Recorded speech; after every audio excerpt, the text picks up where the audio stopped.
इस वक्त हम मौजूद हैं फैजाबाद के मकाम पर। ये फ्लाईओवर के साथ ये मकाम है। यहाँ पर बज़ाहिर चूँकि आज सारा दिन यहाँ ट्रैफिक बंद रही, लेकिन अब भी ट्रैफिक यहाँ पर बंद है। लेकिन पहले पाकिस्तान तहरीक इंसाफ का जो कंटेनर लगाया जा रहा था शमशाबाद के एक असास अदारे की इमारत के सामने, पहले इब्तदाई तौर पर तो उसे 6 रोड रहमानाबाद के करीब मुंतकिल किए जाने की इतलात थी। ताहम बाद में इंतज़ामिया को इसकी इजाज़त दे दी कि वहीं पे कंटेनर लगाया जाएगा, उसके लिए कुछ शराइत रखी गई है। इस वक्त सूरत हाल ये है कि आप देख सकते हैं कि मेरे लेफ्ट साइड पे ये फैजाबाद फ्लाईओवर के ऊपर से IGP रोड से ट्रैफिक इस वक्त चल रही है। एक्सप्रेस वे पे भी ट्रैफिक इस वक्त जारी है।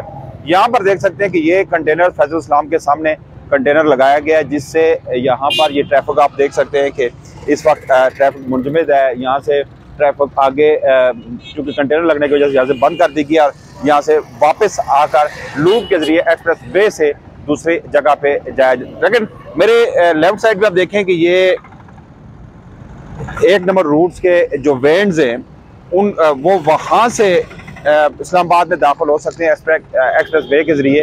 ताहम आगे चूँकि रूट उसका बंद है, जो मरी रोड है वो बंद है।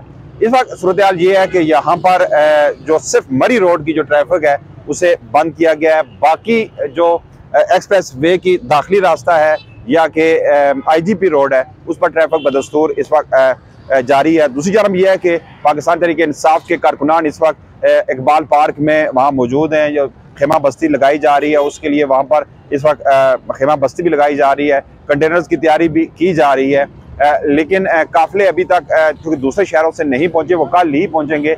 आज तमाम काफ़िले चूँकि निकल चुके हैं और उसके बाद कल ही तकरीबन 12-1 बजे के करीब यहाँ पे काफ़िले पहुँचेंगे। उसके बाद आदमी तौर पे देखा जाता है कि कितने लोग पाकिस्तान तहरीक इंसाफ के कायद इमरान खान ला सकते हैं।